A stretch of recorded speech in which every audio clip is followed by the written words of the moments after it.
Gênesis 3:6, a palavra de Deus diz: A mulher viu que a árvore era bonita e que as suas frutas eram boas de se comer. E ela pensou, como seria bom ter entendimento. Aí apanhou uma fruta e comeu.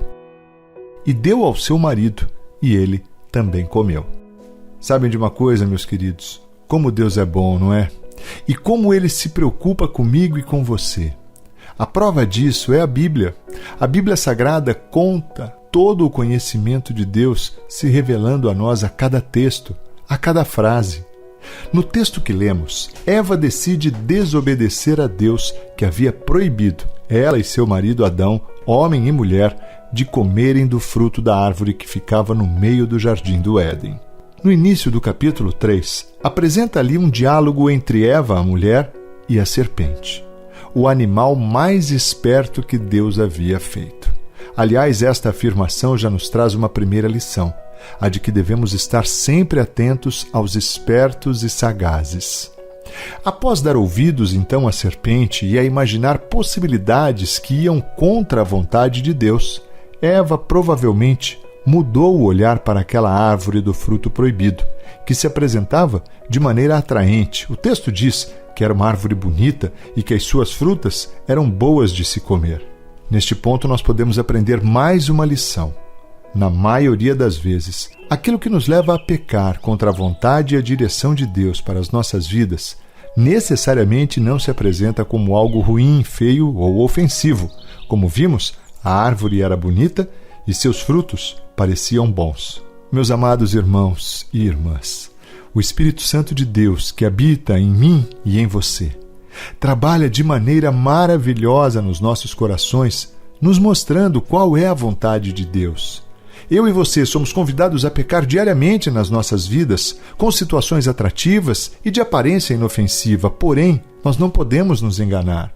Nós precisamos buscar mais a presença de Deus e a aprender a ouvir a voz do seu Santo Espírito, que é cavalheiro e só se manifesta quando permitimos, quando desejamos. Mas algo ainda que eu quero conversar com você é para que se atente ao fato de que Eva estava no jardim de Deus. Ela e seu marido Adão se relacionavam com Deus diariamente. E aí, mais um alerta para mim e para você. E este, talvez, é o alerta mais importante dessa mensagem de hoje. O fato de nós nos relacionarmos com Deus não nos exime, não nos tira da possibilidade de pecar, não nos tira a possibilidade de cair. Pense sobre isso. Apesar do perdão disponível para mim e para você em Jesus Cristo, nossos pecados têm consequências. Lembre-se, um coração grato e humilde tem muita eficácia na luta contra o pecado. Segundo Crônicas 33, versos 12 e 13, a palavra de Deus diz: No seu sofrimento, Manassés orou com fervor ao Senhor, o seu Deus. Cheio de humildade, ele se arrependeu diante do Deus dos seus antepassados. Deus ouviu a sua oração e atendeu o seu pedido, deixando que ele voltasse para Jerusalém e fosse rei de novo. Aí, Manassés declarou que o Senhor é Deus.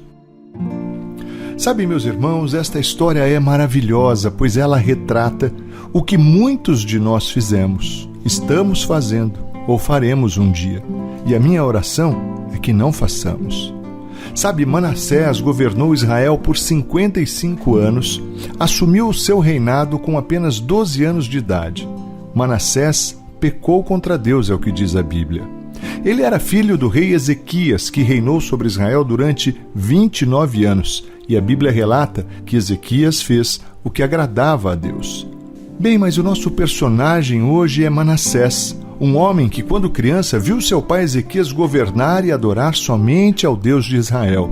Porém, quando se tornou rei, a Bíblia diz que ele seguiu os costumes nojentos dos povos que Deus havia expulsado das suas terras, à medida em que Israel avançava. Manassés construiu altares de adoração a estrelas, chegou a queimar seus filhos como sacrifício, consultava adivinhos, enfim, ele desagradava ao Senhor. Eu quero fazer aqui um paralelo com os dias de hoje. Às vezes nós crescemos ouvindo a palavra de Deus através dos nossos pais. passamos a vida vendo o exemplo deles de fé e retidão, seja dos nossos pais ou avós. E então, sem o menor constrangimento, de uma hora para outra, abandonamos estes ensinamentos e nos entregamos aos prazeres do mundo e às práticas que desagradam ao Senhor. Deixamos de dar a Deus o seu verdadeiro valor e o seu lugar nas nossas vidas. Foi assim que o rei Manassés agiu. E assim como Deus falou com ele através dos seus profetas, o chamando ao arrependimento, ele nos dias de hoje, o nosso Deus, também tem nos chamado. A pergunta é, você consegue perceber esse chamado? Manassés não ouviu a Deus. Então, o exército inimigo, em uma das batalhas, o levou de maneira violenta como prisioneiro para a Babilônia. No seu sofrimento, Manassés orou a Deus, como nós lemos no texto, no início, que está no 2º livro de Crônicas, que diz: no seu sofrimento, Manassés orou com fervor ao Senhor, o seu Deus. Cheio de humildade, ele se arrependeu diante do Deus dos seus antepassados.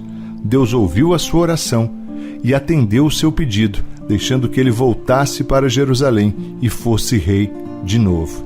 Aí Manassés declarou que o Senhor é Deus. Sabe, quando nós olhamos para a história de Manassés, aprendemos que o amor e a misericórdia de Deus estão disponíveis àqueles que se arrependem com o coração cheio de humildade. Se você se sente prisioneiro ou prisioneira, escravo, assim como Manassés estava, eu quero lhe convidar a se arrepender e a orar a Deus com o coração contrito e quebrantado, o qual o Senhor Deus não rejeita, e experimentar o melhor de Deus na sua vida. A Bíblia diz que Deus permitiu que ele voltasse a reinar. Esse era o pedido dele enquanto orava a Deus.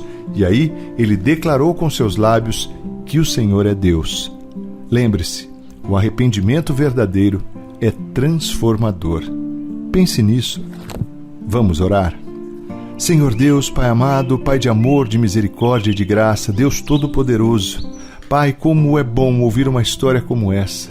Uma história onde a Tua misericórdia e o Teu amor, Pai, alcança aqueles que se arrependem e se apresentam diante do Senhor com um coração humilde, contrito e quebrantado. A Tua palavra diz que o Senhor não rejeita um coração contrito e quebrantado. Deus, que nós possamos entender o Seu chamado ao arrependimento. Pai, que nós possamos nos desviar dos nossos maus caminhos, que nós possamos, Pai, nos converter para a Tua direção, Pai, para a Tua vontade, Senhor. Deus, conhecemos a Tua palavra, conhecemos os Teus feitos, sabemos qual é a direção que queres para a nossa vida, Pai, mas ainda assim, muitas vezes, insistimos, Pai, em caminhar para o outro lado.